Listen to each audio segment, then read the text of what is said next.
Welcome to the Pro Talk podcast. This is season 1, where home service entrepreneurs tell their stories and share advice for winning in their communities. This podcast is brought to you by Housecall Pro, software that tens of thousands of home service professionals use daily in over a dozen industries, including HVAC, plumbing, and electrical. The app is easy to use and helps you and your employees deliver a 5-star experience to your customers every time. To learn more, go to housecallpro.com/podcast. In today's episode, we have part 2 with Brandon Stowe of Cracker Jack Appliance Repair. He explains how he handles online review management and even how he turns bad reviews into opportunities.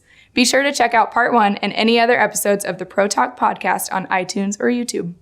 I love how just a couple of minutes ago you went into what I could imagine you training your field technicians on how to get those reviews, because I mean, you talk to other pros, it can get pretty awkward, right? If you don't have a system that, Zach Kreider, out of Illinois, right? Good guy. Yeah, great guy. He calls reviews, getting reviews with Housecall Pro is what he says. Getting reviews with Housecall Pro, it's become idiot proof, right?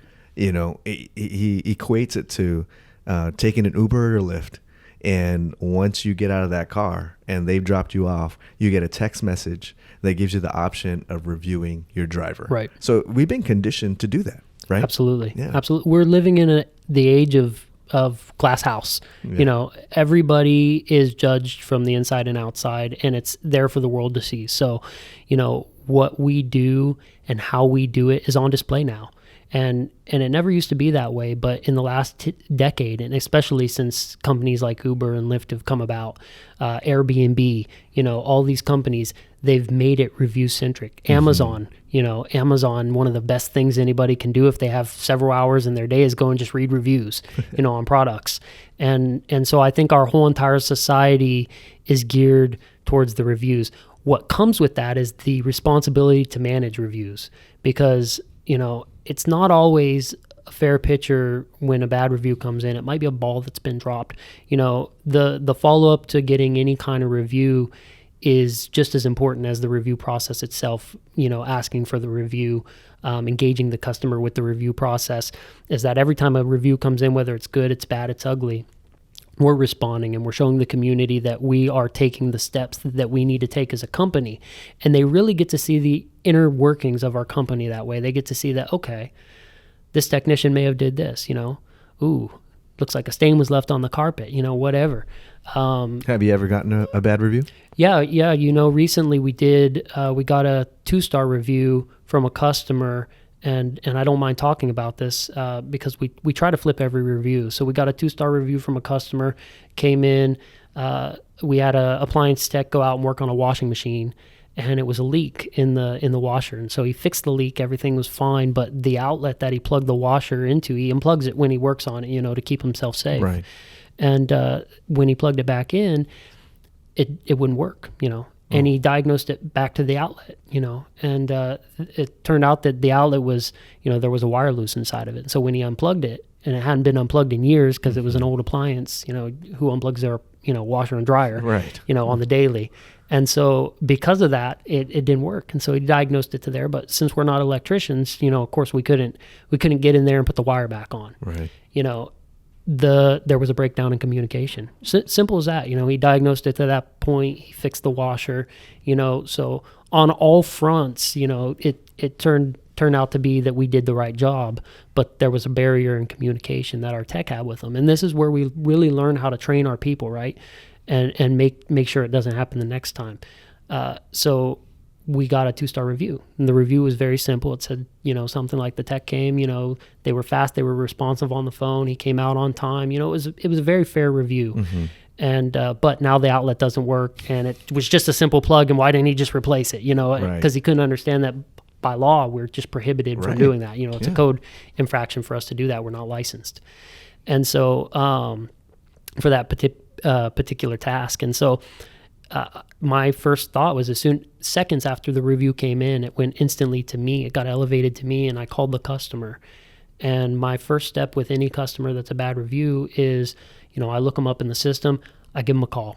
If it's my management team, they look them up in the system, they give them a call. They don't wait, they don't delay. At the same time, they're writing a response on the review platform.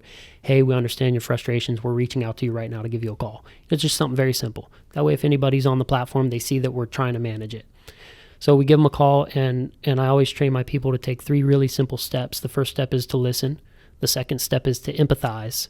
And then the third step is to offer a solution, because that's what they want. Right. When someone gives you a bad review, it's namely because there's a breakdown somewhere, whether it's in your service, whether it's in your communication. And even if you can't correct the review, some people, they're done with you. You get one chance and that's it. But you want to understand where that breakdown happens still. So we have to collect the feedback, right? Because we have to measure it so we can train and so we can be better, because we don't want those reviews flooding in. And so, my first step is always listening to the problem. I call the guy and I say, hey, Scott, which is the customer's name. I say, hey, Scott, I see that you left a 2-star review. It looks like we did good with our timeliness and responsiveness, but can you explain the situation with this outlet? Can you just tell me what happened? I'm all ears. And he says, thanks. The first thing he says is, thanks for calling. He explains his issue. We go over the options, and after he explains his issue, I say, I understand your frustration. It looks like we had a breakdown in communication. Is that how you feel too? And I offer the feedback so he can answer it. And that way I can write it down, right? Because we need to measure every engagement that we have so that we know how to stay effective with it. And so, he says, absolutely, you hit it on the head. It was a breakdown in communication, and I did not know about the licensing. He didn't tell me about that. He just said, the outlet's bad, and he left, And so I got more of the story, right. And so I said, I totally understand that. I'll tell you what, I'm going to send an electrician, a licensed electrician out there right now, if you have time, or we can schedule. And the first thing he said is, man, right now, don't take too much of your time. Now he's valuing my time, right? This is a 2-star customer. Yeah. And he's not like, you better get out right now. But because I listened and I empathized, the solution becomes much easier for the customer, right? Because you've set up an effect with them that when they think about it now, that they're looking at you in a positive light. You're trying to fix the problem. You had the empathy, and that really creates a trust with the customer. And so he says, I don't want to take up your time. If you've got time, that would be great. And I said, tell you what, let's put you on for 3:00 today. We'll get out there. We'll get an electrician out there. We'll fix your problem. And then we're going to be there too, because we're going to double check everything and just make sure that it's totally solved.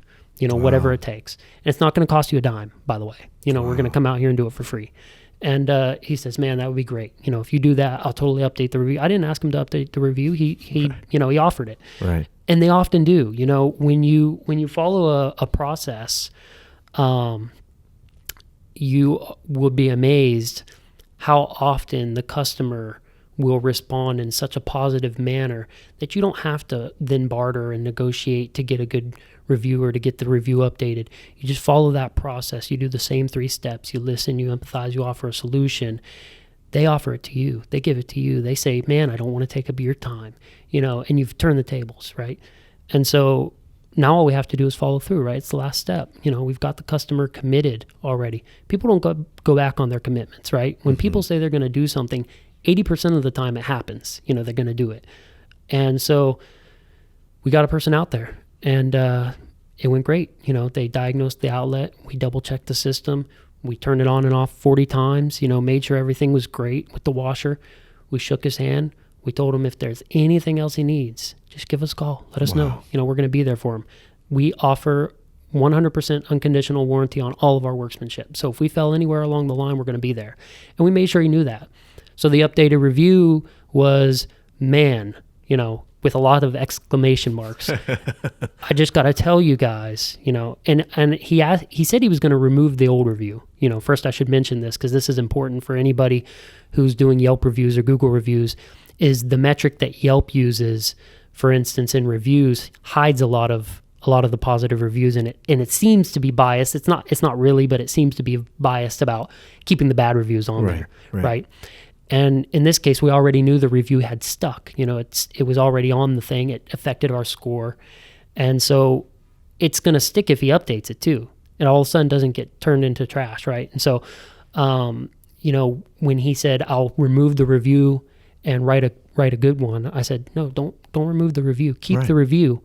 add an updated section right below it. And you always want to do that with your customers. Anytime you get a review, ask them to update. Don't let them remove the review. If you can help it, that's always going to serve you better on your review platforms. But he updated the review, and the long and short is exclamation, wow, these people, I will so call them again. Brandon called me within seconds of my bad review. and I want you to know that he listened to me, and he took the time to understand what my problem was and where the breakdown was. And boy, did they come out and fix it. They came out and they had an electrician. They brought everybody out. They fixed the plug, and they went over the system just to make sure it was doing good. And I would definitely 100% recommend anybody call this business. They stand by their work. That's a testament. That's something that we would advertise. We would advertise the good and the bad review with that, because it really paints the right picture for our customers. Transparency. It's transparency. Everybody knows that companies slip up. Everybody knows that people are human. When you start taking the human element out of it and making it cold, I don't think your engagement grows. I think it actually will drop.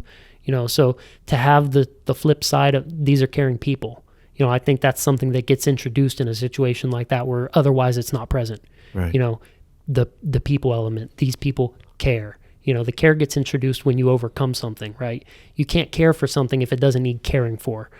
So if everything is always good and great, there's a small percentage of it that's there, but it's just not fully there. When you show a contrast of this happened, but then these people really came through and cared for me, that's where it really shines through. That's a 90%. That's everybody gets care out of that. When they look at that, they say, wow, these people cared. They came out and they made sure the customer was taken care of.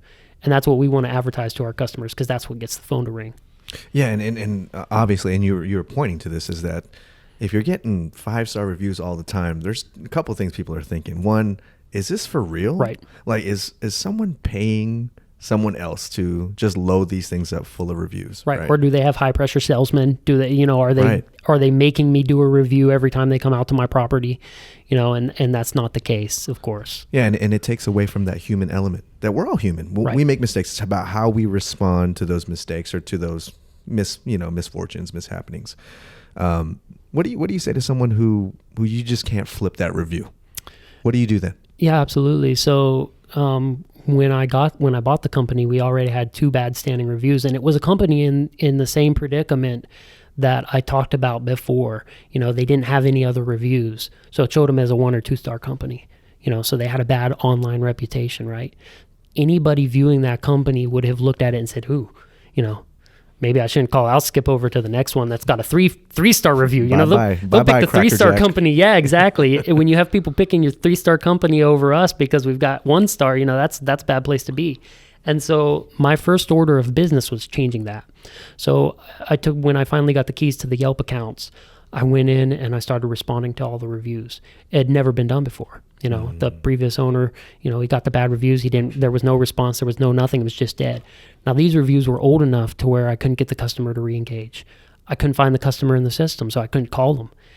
And on Yelp, it just shows the last initial. It doesn't show their full name. So there was no way for me to really track down these customers. Yes, yeah. The issue is that the reviews had to stand, And so the first thing I did is I flagged the reviews and tried to get them removed in the best way that I could. I wrote, why. I said, hey, I took over the company. This is basically a new business now. We're running under the same name, but we're doing things differently. And I don't think it's fair that these reviews stick, and they said, no, we're going to keep the reviews, because that's what Yelp does. And so they just had to be there. So the thing that I did is I replied to them and I said, quite honestly, hey, we took over this company at this date. We're doing this now, and I want everybody who's reading this to know that we are 100% invested in providing the top quality solutions to all of our customers, the absolute best customer service. This is who we are. I just basically put a sales pitch out there, and I said, and if by chance the OP is reading this, please give us a call. We'd like to make this right. And so we were willing to make right the mistakes of our past company, right, that I never was involved in, that I never owned. But if I had to go out and spend money on a customer that's never made me money, that I don't know, that's not in my system, to make that review right. I wanted people to know that that's what we would do. So anytime you get a bad review, it's not always the same circumstance, but anytime you get a bad review, the best thing to do is to still respond, to get in there, to do it quickly, and let people know what you're all about. Let people know where the mistake was. Let people know that you're committed to ensuring the customer's success as well as your own. That you're committed to providing exceptional quality service, and that, and be human about it. If something slipped through the cracks, admit it. Say it in your response. Say, this is where we broke down the communication barrier. I try not to blame the customers. I never have. Some customers, quite frankly, as we all know as business owners, they might deserve it. There might be a customer who just wants to get on the opera soapbox, and they wanna go out and air all the dirty laundry they can. And there are customers that might even, say things that by your dispatch recording and by your technician report that may not have even happened, and you have the backup. You don't want to necessarily paint your company in a bad light, but you want to make sure that people, the worst thing you can do is respond badly to a customer and start blaming them and pointing a finger, because it just, no matter how it comes across, it looks really terrible to a new consumer who's thinking about hiring your company. Right. If they have a bad experience, are you going to get there and criticize them next? Nobody wants to deal with that drama. Right. Nobody wants that. And so, always try to think about that. Put it first and foremost in your mind that even though you want to, even though you know that your company was right and that the customer was wrong, fire the customer. Fire the customer for the next call. I'm not bashful about saying that, we've had customers that we fired in the past. That's part of business, but we don't put that out online. We don't ever ridicule a customer in a public forum. We tell our story. We focus on us. A quick side story that really drives that home is that when I worked for a previous company, it really stuck with me. I had a boss who was just a great people person. His soft skills were 100%, the best I'd ever seen. He could sell, water to a drowning man. I mean, just incredible.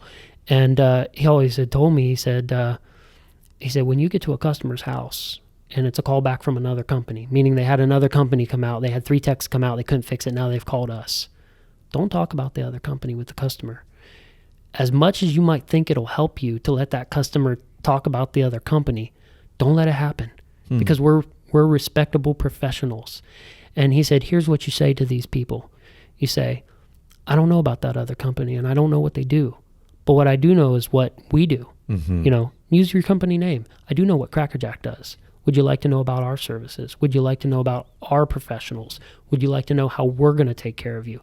Because when you spend the whole time talking about the other company, they still just remember the other company when you leave. It's so true. We're there to make them remember our company. Right. So the less we talk about any other company and the more we talk about us, it really builds within the customer.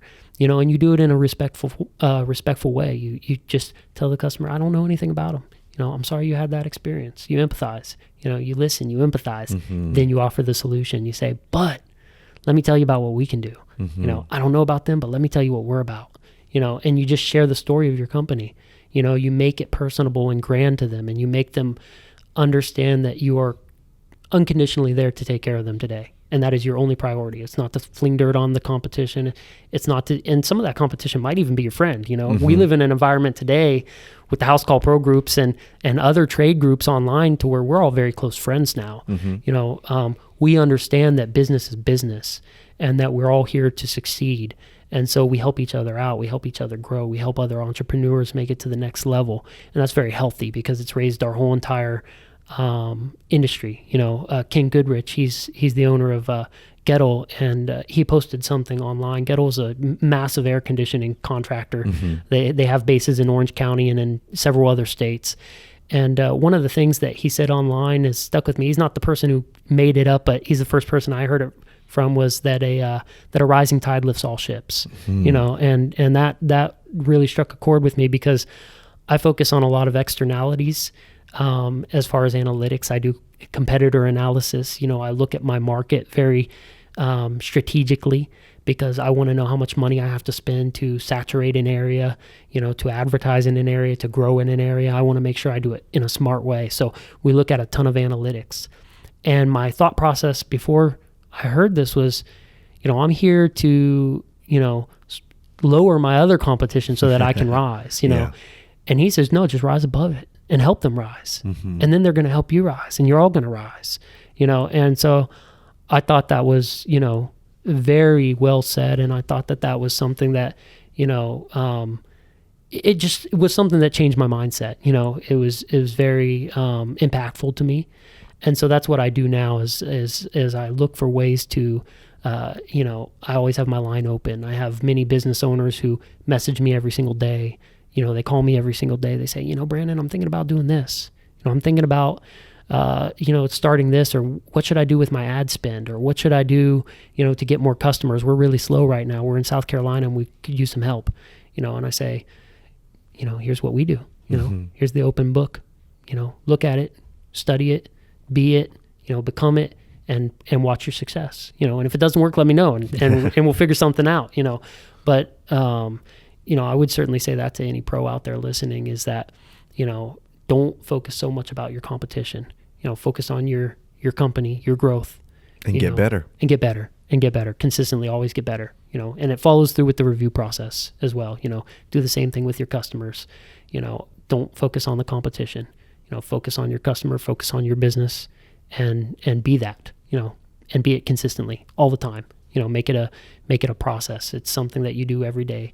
It's a process that you follow from the time you get up in the morning to the time you go to bed at night.